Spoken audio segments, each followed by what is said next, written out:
I came home on a Friday evening thinking it was just another quiet end to the week, the kind where nothing ever really changes. But the moment I turned onto my dirt driveway, something felt wrong, like the land itself had shifted under me.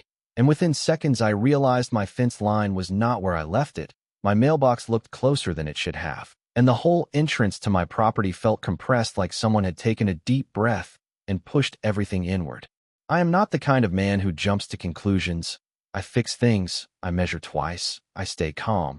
But what I was looking at made no sense at all, because 6 feet of my land had simply been taken and nobody thought they needed to tell me. My name is Daniel Mercer, and I have lived on this 3-acre corner parcel for over 15 years on the edge of a growing county development that used to be nothing but pine trees and gravel roads before the money came in. When I first bought it, it was peaceful, almost forgotten, just the way I liked it. I built a small workshop near the back, kept a tractor under a shed, and left most of the land open because I wanted space, real space, not the kind you rent with an HOA brochure and fake promises of privacy. On the other side of my fence, about 2 years ago, a luxury subdivision called Hollowbrook Landing started rising out of the ground. Stone gates, manicured lawns, fake streams running through concrete channels, and houses stacked so close together it looked like they were trying not to breathe too loudly. I never had a problem with them at first. People build where they want, live how they want. But I started noticing a different attitude coming from that direction. Small things like survey markers appearing near my fence, workers walking too close to my line, and trucks slowing down just a little too long when they passed my property like they were studying it. Still, I ignored it until that Friday. When I got out of my truck, I walked straight to the fence, and that is when I saw it clearly. My old wooden fence was gone, completely removed, and in its place stood a brand new line of posts set exactly 6 feet deeper into my property, the soil freshly packed, the wood still pale and new, like it had just been approved by someone who thought they owned the ground it stood on.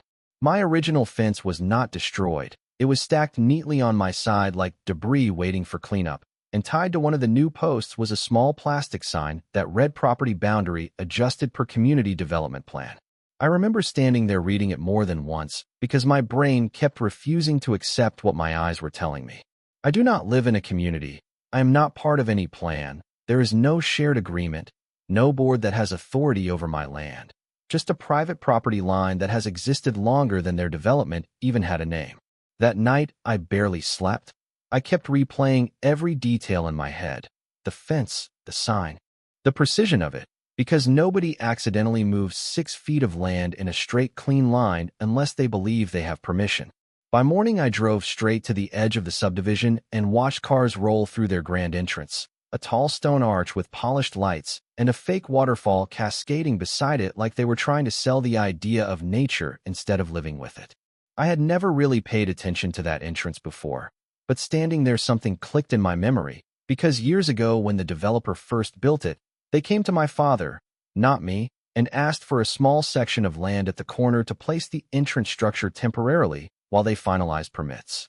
My father was not a complicated man. He believed in handshake agreements and neighborly trust. So he said yes, as long as it stayed respectful and temporary, and nothing was ever written down, no easement, no contract, just words exchanged over a fence line that used to be open field.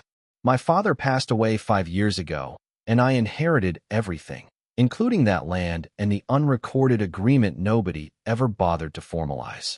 That morning, I drove back home slower because I could feel something shifting in me, not anger yet, something colder, more focused, the kind of clarity that comes right before a decision you cannot undo. Around noon, I went to the county records office, pulled the original plat maps, checked boundary surveys, and every document confirmed what I already knew in my gut. My fence had been moved without authorization, and more importantly, the entrance structure of their entire subdivision sat partially on my property line. I remember the clerk asking if everything was all right, and I told her it would be. I just needed copies.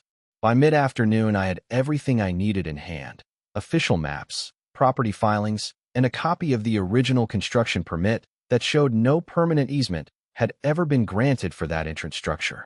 Before sunset, I walked back to my truck and made a decision that surprised even me in how calm it felt. I did not call the HOA. I did not argue. I did not send a warning.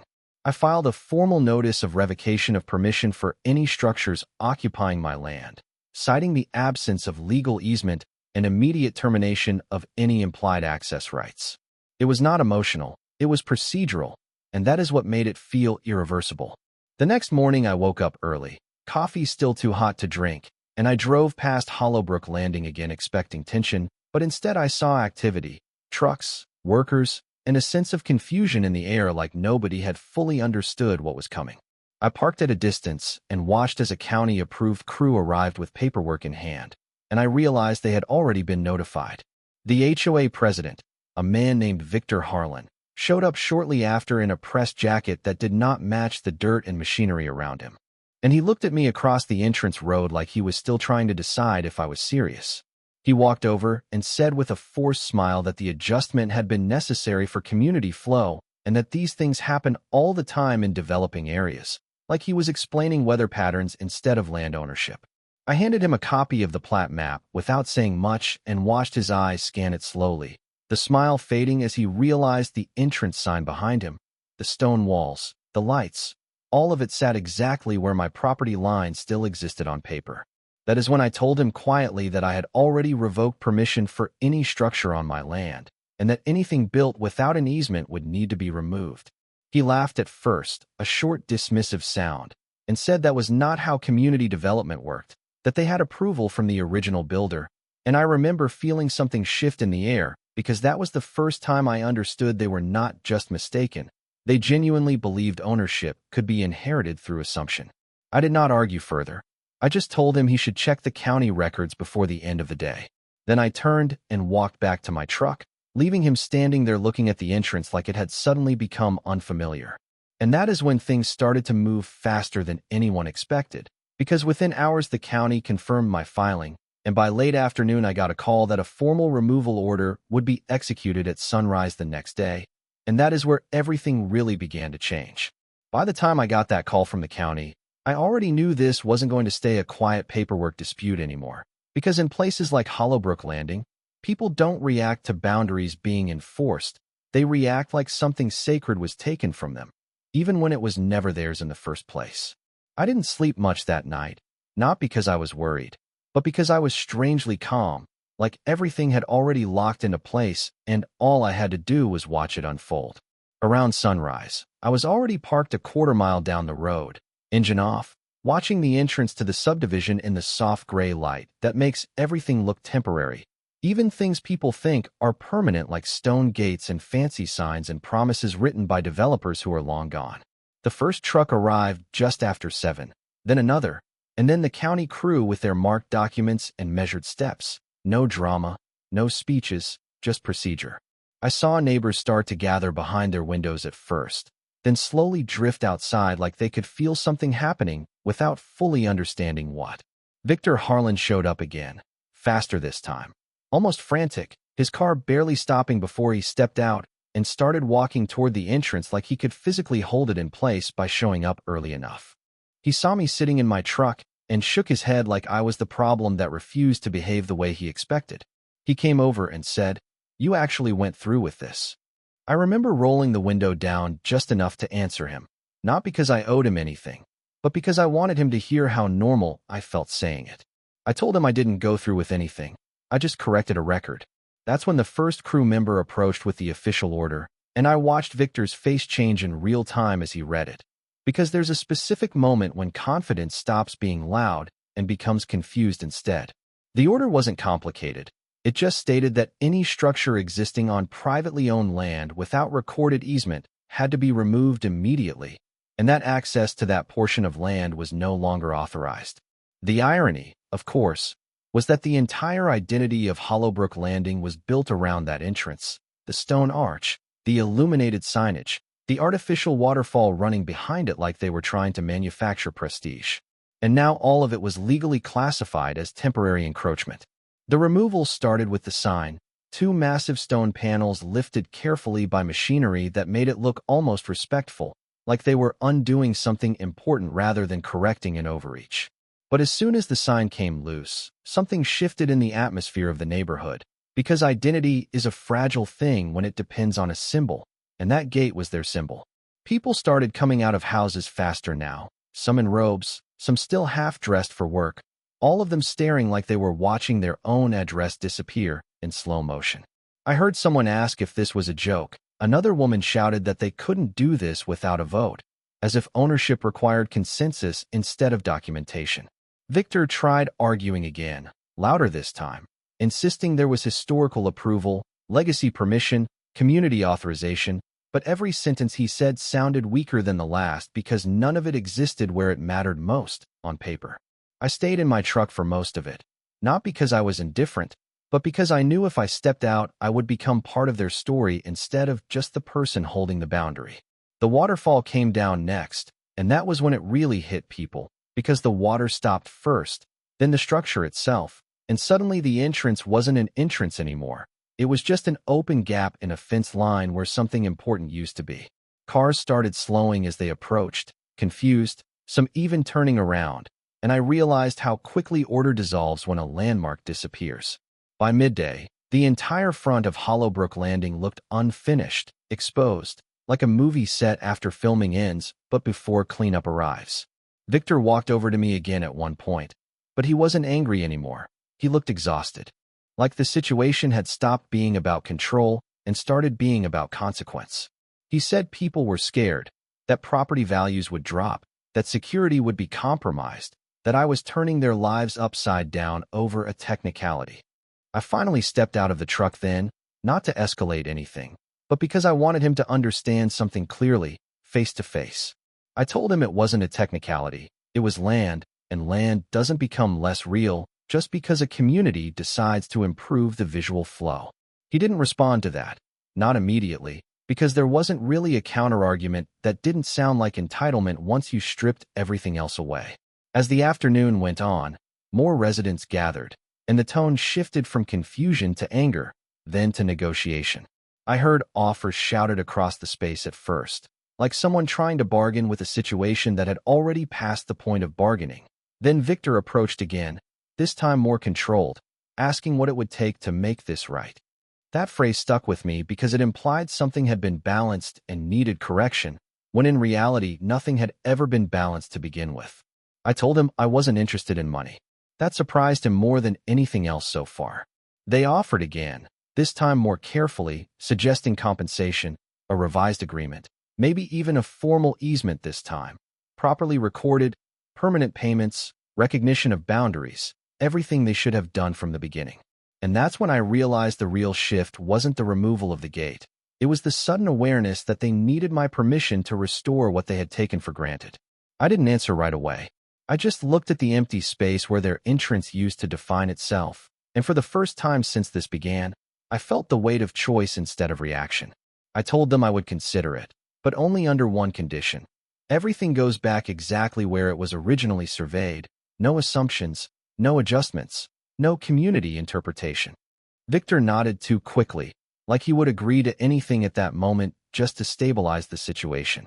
By evening, crews were already preparing to restore my fence line, and the neighborhood, once loud and certain, had gone quiet in a way that felt heavier than anger.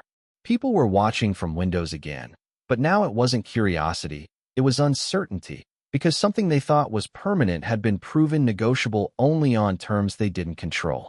And as the sun dropped behind the unfinished entrance, I realized this wasn't over yet, not even close, because what had been removed was just the beginning of what they were about to lose in understanding how far authority actually extends when it finally gets tested properly. By the time we reached what should have been the end of it, Hollowbrook Landing no longer felt like the polished little enclave it was when this started. It felt exposed, like a stage after the set pieces have been moved, but before anyone admits the play is over. And I could see that in every face behind those windows, people weren't just angry anymore. They were unsettled in a deeper way, because they had learned something most communities never have to learn, that convenience and certainty are not the same thing as ownership. The next morning, Victor Harlan called me directly instead of sending emails or board notices, and his voice had changed, not louder, not softer, just stripped of the confidence he had in the beginning.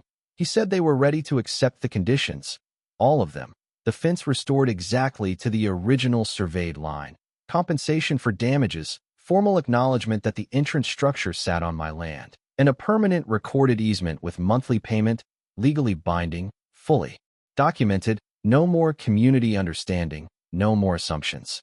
I remember sitting at my kitchen table listening to him and feeling something unexpected, not satisfaction, not victory, more like a quiet confirmation that reality eventually becomes undeniable no matter how many people agree to ignore it. I told him I would meet at the county office, not because I didn't trust him, but because I didn't trust anything that didn't pass through official record. When I arrived, the room was smaller than it should have felt for what was happening. Just a table, a clerk, a stack of documents, and a silence that made every pin scratch sound heavier than it was. Victor was there with 2 board members, all of them looking like they had not slept properly in days. And for the first time, there was no performance in how they acted, no confidence, no speeches, just people trying to stabilize something that had already slipped out of their control. The agreement was straightforward on paper, almost painfully simple given how far things had gone. Restore the fence, acknowledge encroachment, compensate for damages and overpaid taxes, and formally legalize the entrance with a proper easement. And I watched each page get signed one after another like a long correction finally being written into the record. When it was done, the clerk stamped everything with that final sound of authority that doesn't argue or explain, it just confirms. Outside, the air felt different, not because anything in the world had changed physically, but because now it had been recorded correctly, and there's a strange peace in that, even if it came through conflict. Over the next few days, the crews returned again, this time reversing what they had rushed to do earlier. My fence went back exactly where it belonged, post by post, measured carefully this time. No improvisation, no assumptions, just lines drawn from paperwork instead of opinion. They repaired the gravel strip, corrected the boundary markers, and slowly the property stopped feeling like it had been interrupted.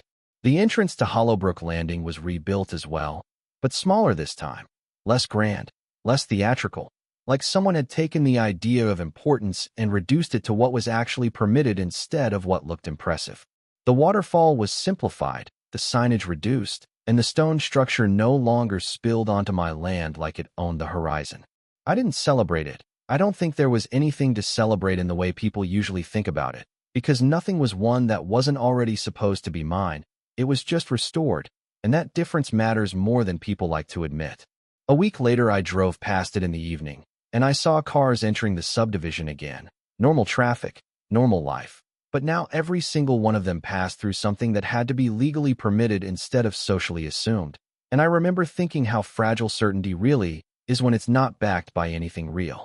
Victor didn't approach me again after the signing, but I heard through the county that the board changed shortly after, not because of scandal exactly, but because of pressure from residents who suddenly realized how easily their community identity had been disrupted by something as simple as a boundary line.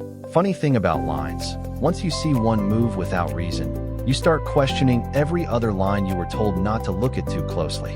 As for me, I went back to my usual routine, the workshop, the tractor, the quiet evenings where nothing demands attention. But I noticed something had shifted in me too. Not bitterness, not pride, just awareness that most conflicts don't come from land itself. They come from people forgetting that land doesn't move just because someone decides it should. And sometimes I think about how close this came to being ignored entirely, how easily 6 feet could have become permanent if I had just shrugged it off like inconvenience instead of addressing it like fact. The last time I saw Victor, it wasn't planned. I was at the hardware store and he was there alone. No entourage, no board members, just a man buying paint like anyone else. And we nodded at each other without stopping, without words, because there wasn't really anything left to argue about. And that should have been the end of it. But it isn't, because every so often I still get messages from people in that subdivision asking how something like this can even happen in the first place, how a gate, a fence, and a line on a map can reshape an entire community's sense of stability.